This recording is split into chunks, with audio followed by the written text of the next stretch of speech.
বাবার মৃত্যুর পর সম্পত্তি ভাগ করতে বসেছিল তিন ভাই বোন। হঠাৎ পুরনো আলমারির ভেতর থেকে পাওয়া গেল একটি লোহার চাবি আর একটি চিঠি। চিঠিতে লেখা ছিল, যে সত্যিটা তোমরা খুঁজছো সেটা তোমাদের ঘরের মধ্যেই আছে। কিন্তু তারা তখনও জানতো না এই একটি চাবি তাদের পরিবারের সবচেয়ে বড় গোপন রহস্যের দরজা খুলে দেবে। বাবার পুরনো আলমারি খুলতেই যদি এমন একটা সত্যি বেরিয়ে আসে যা জানলে একটা পরিবার চিরদিনের জন্য ভেঙে যেতে পারে, তাহলে আপনি কি সেই আলমারি খুলতেন?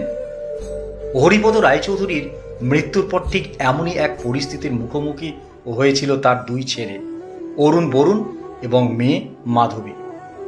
শহরের প্রান্তে বিশাল পুরনো বাড়িটা এখন প্রায় ফাঁকা।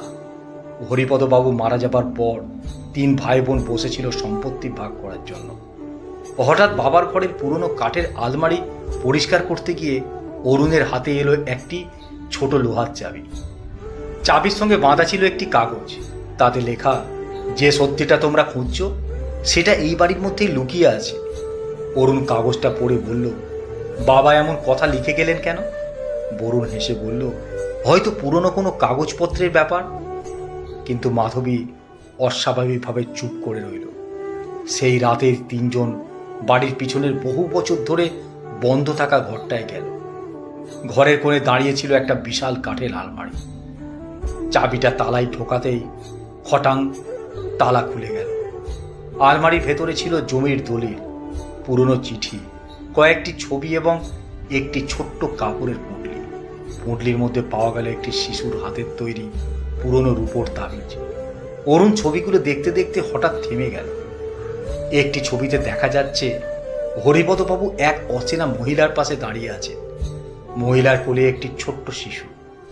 বরুণ বলল, এই মহিলা কে? মাধবী ছবিটা হাতে নিয়ে কিছুক্ষণ তাকিয়ে রইল।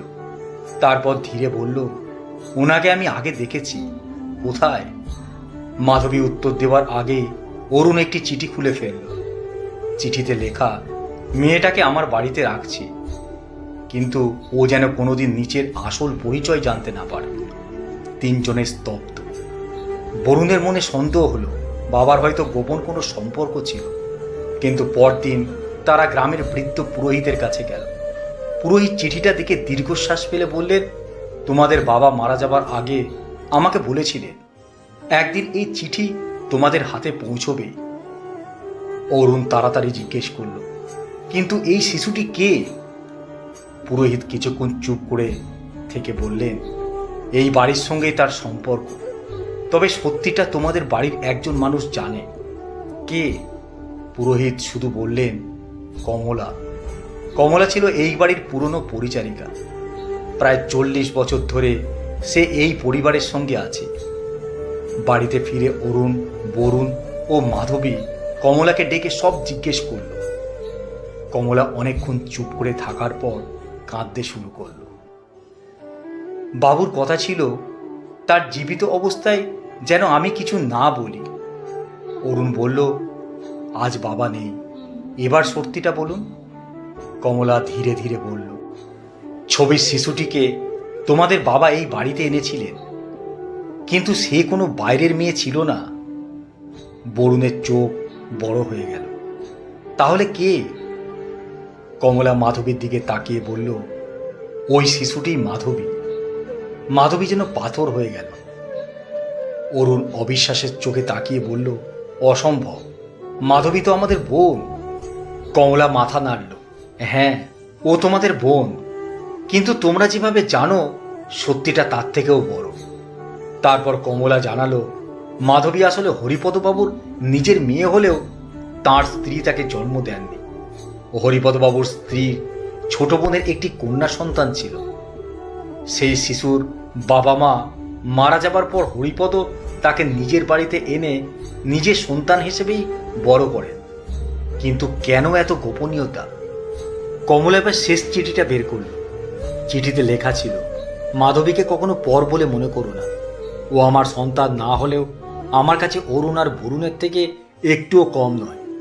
সম্পত্তির কাগজে ওর নাম না থাকলেও আমার ইচ্ছায় এই বাড়ির অর্ধেক ওর। তিন ভাই বোন একে অপরের দিকে তাকিয়ে রইল। তারা বুঝতে পারল এতদিন তারা যে সম্পত্তি ভাগাভাগি নিয়ে হিসেব করছিল, বাবা তার অনেক আগেই সব ঠিক করে গিয়েছিলেন।